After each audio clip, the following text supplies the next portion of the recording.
আসসালামু আলাইকুম রহমতুল্লাহি ওবরকাতুহু। সম্মানিত দর্শক, যুদ্ধের দামামা বেজেই চলছে। ভারত এবং পাকিস্তানের এই যুদ্ধ, এটা কবে নাগাদ শেষ হবে আমরা জানি না। কাজে আলোচনার শুরুতেই যেটি আমাদের হৃদয়ের কথা, আকুতি এবং মিনতি হওয়া উচিত বিধাতার দরবারে, মহান আল্লাহ রব্বুল আলমিনের দরবারে, আমরা যারা বিশ্বাসী, যে হে আল্লাহ, এই যুদ্ধ বন্ধ করো।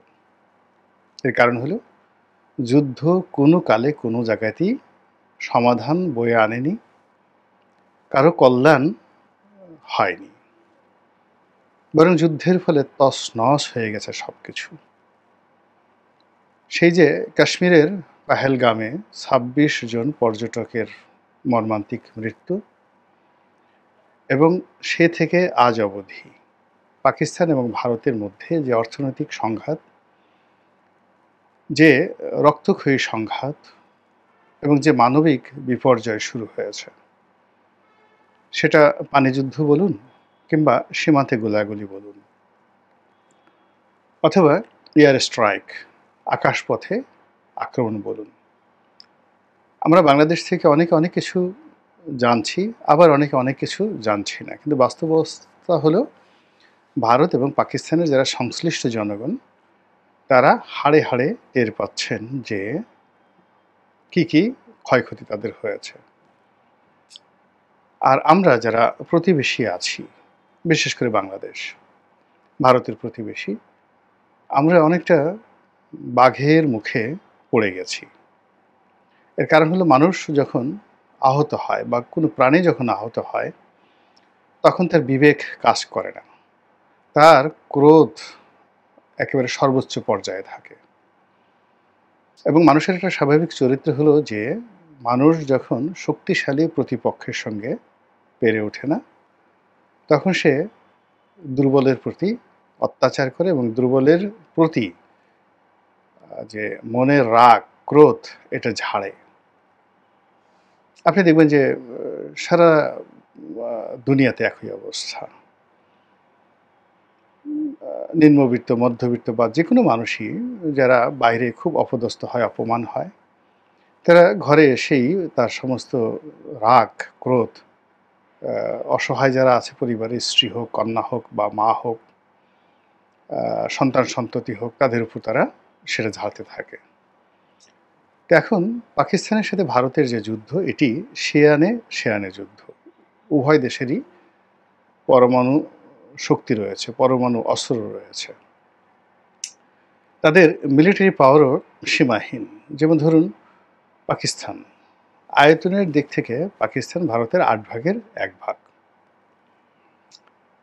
জনগণের দিক থেকে যদি চিন্তা করেন, ভারতে ১৩০ কোটি আর পাকিস্তানে ২২ কোটি। কিন্তু পাকিস্তানের যে মিলিটারি শক্তি, সেটা ৮.৫ কোটি, ৮.৫ লাখ, এবং ভারতে সাকল্যে ১৫ লাখ, সব বাহিনীগুলো মিলিয়ে ১৫ লাখ। তাহলে মিলিটারি যে ডেন্সিটি যদি ধরেন, সেটা পাকিস্তানের প্রায়, মানে পাকিস্তান যে অবস্থায় রয়েছে, ভারতের প্রায় ৪ গুণ জনসংখ্যা এবং ভৌগোলিক যে আকৃতি, সে তুলনায় এদের ৪ গুণ তাদের যে ইনফ্যান্ট্রি, পদাতিক সৈন্য, এটা রয়েছে স্থলযুদ্ধ করার জন্য।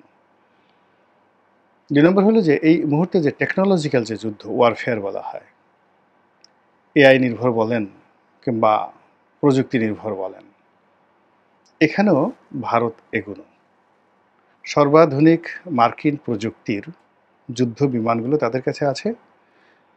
আবার একইভাবে চীনের যত অত্যাধুনিক প্রযুক্তি তাদের কাছে আছে। তুরস্কের যে ড্রোন, পৃথিবীতে এই ড্রোনের সমপর্যায়ের ড্রোন এখনও আবিষ্কৃত হয়নি, এমনকি আমেরিকাও এই ড্রোনের ধারে কাছে যেতে পারেনি। সেই ড্রোন তাদের কাছে আছে, পাকিস্তানের কাছে আছে। তো এইগুলো নিয়ে পাকিস্তান ভারতকে যে কোনো সময় একটা, যাকে বলা হয় মারাত্মক বিপদ, মানে বিপদ এবং বিপত্তির মধ্যে ফেলে দিতে পারে। তখন সেই যুদ্ধটিকে ভিন্ন খাতে প্রবাহিত করার জন্য ভারত যে কাজটি করবে সেটা আহত বাঘের মতো আশেপাশে যা কিছু পাবে সব জায়গাতেই তারা কিন্তু আক্রমণ চালাবে। নেপাল, বাংলাদেশ, তারপর মালদ্বীপ, শ্রীলঙ্কা কোনো কিছুই এদের সেই যে রাগ, ক্রোধ এর থেকে বাঁচবে না। আর এই রাষ্ট্রগুলোর মধ্যে বাংলাদেশ সবচেয়ে দুর্বল অবস্থানে আছে। এর কারণ হলো মালদ্বীপ, শ্রীলঙ্কা, নেপাল এই ৩টি দেশের সঙ্গে যে চীনের সামরিক সহযোগিতা এবং বন্ধুত্ব এটা স্ট্র্যাটেজিক্যাল পর্যায়ে, কৌশলগত পর্যায়ে একে অপরকে সহযোগিতা করতে তারা বদ্ধপরিকর এবং চুক্তিবদ্ধ। তো সেই দিক থেকে বাংলাদেশের সঙ্গে বোধহয় ভারতের যে সম্পর্ক উল্টো, অর্থাৎ আমাদের সঙ্গে ভারতের যে কৌশলগত সম্পর্ক শেখ হাসিনার জামানাতে হয়েছে আমরা জানি না, যে আমাদের সাথে তাদের যে ট্রানজিট চুক্তি রয়েছে সেই ট্রানজিট চুক্তি অনুযায়ী এখন তারা তাদের যে কোনো মিলিটারি ইকুইপমেন্ট বাংলাদেশের মধ্য দিয়ে তারা বহন করতে পারবে কিনা। আমরা সবাই আশঙ্কা করেছি যে হ্যাঁ, এই ধরনের একটা চুক্তি হয়েছে যে বাংলাদেশের ভূমি ব্যবহার করে তারা এই কাজগুলো করতে পারবে। ২ নম্বর হলো যে ভারতের সঙ্গে তাদের অনেকগুলো, অর্থাৎ শেখ হাসিনা সরকারের অনেকগুলো প্রোটোকল এবং অনেকগুলো বন্ধুত্বপূর্ণ সম্পর্ক হয়েছে। সেক্ষেত্রে এই যে যুদ্ধ হচ্ছে পাকিস্তান এবং ভারত, এই যুদ্ধে বাংলাদেশ অংশগ্রহণ করতে ভারতের পক্ষে বাধ্য কিনা, এই জিনিসগুলো কিন্তু আমরা জানি না। ইউনূস সরকার কিছু বলছে না এই ব্যাপারে, আর যাকে বলা হয় ভারতও বলছে না, আর শেখ হাসিনা সরকার তো বলেনি। তো যার জন্য পুরো জিনিসটা নিয়ে, এই যুদ্ধ নিয়ে আমরা যারা সাধারণ জনগণ আমরা নিঃসন্দেহে আতঙ্কগ্রস্ত অবস্থায় আছি। ২ নম্বর হলো যে এখানে মিস্টার নরেন্দ্র মোদী তার ২ ধরনের একটা পরিকল্পনা রয়েছে। প্রথম হলো একটা মিলিটারি প্ল্যান রয়েছে বাংলাদেশকে কেন্দ্র করে, আর দ্বিতীয়ত এদেশের রাজনীতি নিয়ে তাদের একটা প্ল্যান বি রয়েছে। আবার রাজনীতির মধ্যে তাদের যে প্ল্যান এ প্রথম পছন্দ সেটি হলো আওয়ামী লীগ কেন্দ্রিক। তো আওয়ামী লীগ কেন্দ্রিক যে রাজনীতি তার বাইরে বিএনপিকে নিয়ে, জামাতকে নিয়েও কিন্তু তাদের একটা প্ল্যান রয়েছে এবং সেটা প্ল্যান বি। আমরা সেই অনেক আগের থেকে ১৯৯১ সন থেকেই বিএনপি এবং জামাতের ব্যাপারে ভারতের যে মনোভাব সেটা আমরা দেখে আসছি। বিএনপি এবং জামাতকে ভারত বিভিন্ন সময় ব্যবহার করার চেষ্টা করেছে, কিন্তু শেষমেশ তারা যখনই সুযোগ পেয়েছে এই দুটো দলকে একটা, যাকে বলা হয়, চাপের মধ্যে ফেলে দিয়েছে, একটা গর্তের মধ্যে ফেলে দিয়েছে এবং এই দলের অনেক কিছু তছনছ করে ছেড়ে দিয়েছে। আর তারা যখন বন্ধুর বেশে বিএনপি বা জামাতে কারোর সঙ্গে অতীতে কথা বলেছে বা এখন কথা বলে, তাদের অবস্থানগত কারণে, তাদের ডিপ্লোম্যাটিক কলা কৌশলের কারণে এবং তাদের কিছু, যাকে বলা হয়, ভেরি ইফেক্টিভ নেতিবাচক কথা, মানে কর্মকাণ্ড, যেমন ধরুন বাংলাদেশ থেকে বিভিন্ন সময় অনেককে ধরে নিয়ে গেছে ভারতে, অনেকে মেরে ফেলেছে, অনেকে নেওয়ার চেষ্টা করেছে কিন্তু পারেনি। যেমন ফরহাদ মাজহারকে নিয়ে যাওয়ার চেষ্টা করেছে, এটা চেষ্টা করেছিল, কিন্তু খুলনাতে ওই এলাকাতে গিয়ে র্যাবের হাতে তার মানে তিনি ধরা পড়েন এবং র্যাব তো বুঝতে পারেনি যে এটা একটা রয়ের কারসাজি। তো র্যাবের একটা পেট্রোল টিম যখন তাকে চ্যালেঞ্জ করা হলো এই ফরহাদ মাজহারের অপহরণের বিষয়টিকে, তখন ওরা পালিয়ে গেল। আদারওয়াইজ আমরা কিন্তু ফরহাদ মাজহার সাহেবকে খুঁজে পেতাম না। তো এদের যারা সরকার বিরোধী লোকজন আছেন, মাহমুদুর রহমান সাহেব আছেন, তারপরে আমার দেশের মাহমুদুর রহমান, এদেরকে নিয়ে রয়ের অনেক প্ল্যান ছিল। সালাউদ্দিন সাহেবকে বাংলাদেশ থেকে কীভাবে নিয়ে যাওয়া হয়েছে এটা মোরালেস আমরা সবাই জানি। তো এই কারণে হলো কি, যখন আসে বন্ধুত্বের বার্তা নিয়ে, তার সঙ্গে সঙ্গে যার সঙ্গে আলোচনা করা হয় সেই ভদ্রলোক খুব অসহায় অনুভব করেন। হন তিনি সামরিক কর্তা কিংবা বেসামরিক কর্তা অথবা রাজনীতিবিদ। তিনি লন্ডনে বৈঠক করেন, সিঙ্গাপুরে করেন বা বাংলাদেশে করেন কিংবা দিল্লিতে করেন, সবসময় যাদের সঙ্গে বাংলাদেশের যারা লোকজন, তাদের একটা ভয় থাকে যে যদি আমাদেরকে অপহরণ করে তাহলে রয়ের হাত থেকে আমাদের তো বাঁচানোর মতো কেউ নেই। ফলে দেখবেন যে অনেকে দিল্লিতে বৈঠক করতে গেছেন বিভিন্ন কর্তা ব্যক্তির সঙ্গে, কিন্তু বৈঠক করতে গিয়ে তারা যেভাবে সম্রাট মহারাজাদের সামনে দাঁড়িয়ে থাকেন নত জানু হয়ে, ঠিক ওইভাবেই আমাদের অনেক বড় বড় মানুষকে আমরা সেখানে নতজানু হতে দেখেছি সব দলেরই। তো সেই দিক থেকে যেটা ভারত, তাদের এই যে দাদাগিরি, তাদের যে আধিপত্য, সেই আধিপত্য তারা দেখিয়ে আসছে এবং সবসময় তারা বিজয়ী হয়েছে। এমনকি ডক্টর মোহাম্মদ ইউনূসের সরকার যখন ক্ষমতায় এলো, তারা প্রথমে চেষ্টা করেছে যে তাদের চোখে চোখ রেখে কথা বলার, কিন্তু লক্ষ্য করবেন যে ইদানিং তাদের স্বর মারাত্মকভাবে নরম হয়ে গেছে। এমনকি একেবারে এমন স্বর নরম হয়ে গেছে যার সঙ্গে অন্য কোনো কিছুর তুলনা করা যায় না। তো সেই দিক থেকে বিএনপি এবং জামাত তারা যখন কোনো আহ্বান পায় বৈঠকের জন্য, দাওয়াত পায় বা কোনো পরামর্শ পায়, ওটাকে অস্বীকার করা মানে একটা অবাস্তব বিষয়। এটি নিয়ে আমরা আবেগ তাড়িত হতে পারি কিংবা আমরা নানা রকম তাদেরকে ইনফ্লুয়েন্স করতে পারি, কিন্তু তাদের জায়গায় যদি আপনি বা আমি থাকতাম, আসলে এর বিকল্প আমাদের ছিল না। ক্ষমতার খুব কাছাকাছি ছিলাম, একেবারে খুবই কাছাকাছি ছিলাম, আবার বিরোধী দল হিসেবে সেখানেও বিরোধী দলের খুব কাছাকাছি জায়গাতে আছি। ফলে এই জিনিসগুলো, তাপ, চাপ এবং উত্তাপগুলো সরকারে থাকলে কেমন হয়, বিরোধী দলে থাকলে কেমন হয়, এটা একেবারে নিজের চোখে দেখার সুযোগ হয়েছে এবং হচ্ছে।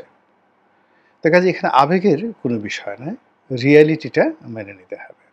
যা বলছিলাম তা হলো, এখন মিস্টার নরেন্দ্র মোদী যুদ্ধে জড়িয়ে পড়েছেন পাকিস্তানের সঙ্গে, এবং এই যুদ্ধে ছলে বলে কৌশলে বাংলাদেশকে আইদার ভিলেন বানানো হবে অথবা বন্ধু বানানোর চেষ্টা করা হবে। ফলে পুরো বাংলাদেশের সব কিছু কিন্তু এলোমেলো হয়ে তো আসেই, আরও এলোমেলো হয়ে যাবে। হিজিবিজি বা হিজিবিজি, ইজিবিজি, হিজিবিজি, হিজিবিজি, মানে অনেকগুলো মানে এখানে সার্কেল তৈরি হবে যেখানে আপনি মূল সার্কেলটি খুঁজে পাবেন না। এরই ধারাবাহিকতায় বিএনপিকে নিয়ে, জামাতকে নিয়ে তাদের যে খেলাধুলা চলছিল এই যুদ্ধ পূর্ববর্তীর সময়, সেই খেলাধুলা আরও জটিল হয়ে পড়বে এবং সেই জটিল পরিবেশ এবং পরিস্থিতি তারা বিভিন্নভাবে, মানে তারা লোভ দেখাবে, লালসা দেখাবে, ভয় দেখাবে, এবং আমাদের যতটুকু রাজনীতির যে উইল ফোর্স রয়েছে, সেই উইল ফোর্সটা আসলে আমরা হয়তো এখন অনেকে ফেসবুকে দেখানোর চেষ্টা করছি, ইউটিউবে দেখানোর চেষ্টা করছি, কিন্তু প্র্যাকটিক্যালি এখানে নানা রকম সমীকরণ তৈরি হয়ে গেছে। রাজনীতিতে এই মুহূর্তে বাংলাদেশে আসলে কোনো জনপ্রিয় গল্প নেই, কোনো আইডিওলজি নেই। মানে বাংলাদেশে রাজনীতিতে আপনি মানুষকে একীভূত করবেন এইরকম একটা এজেন্ডা বা গল্প বা চিত্রনাট্য, এটি ছাড়া রাজনীতি জমে না। যেমন ধরুন, বঙ্গবন্ধু ৬ দফাকে নিয়ে একটা ডকুমেন্টারি করলেন। প্রথমে কাহিনী বললেন যে আমাদের এই শোষণ করছে, এই করছে, তারপর সেই কাহিনীটিকে বাস্তবে রূপান্তরিত করার জন্য হি মেড সাম ডকুমেন্ট, সেটা ৬ দফা। সেই ডকুমেন্টকে ম্যাটেরিয়ালাইজ করার জন্য তিনি যে সকল কাজকর্ম করলেন তাতে জনগণ সাড়া দিল। আবার বঙ্গবন্ধুর বিরুদ্ধে জাসদ এবং অন্যান্য যারা লোকজন আছে তারা মেড সাম স্টোরি, শেখ কামাল ব্যাংক ডাকাতি করেছে, সোনার মুকুট দিয়ে তার বিয়ে হয়েছে, এরকম নানা রকম কাহিনী, এবং এটাকে তারা বিশ্বাসযোগ্য করে ফেলল। তারপরে মুজিব হটাও আন্দোলন।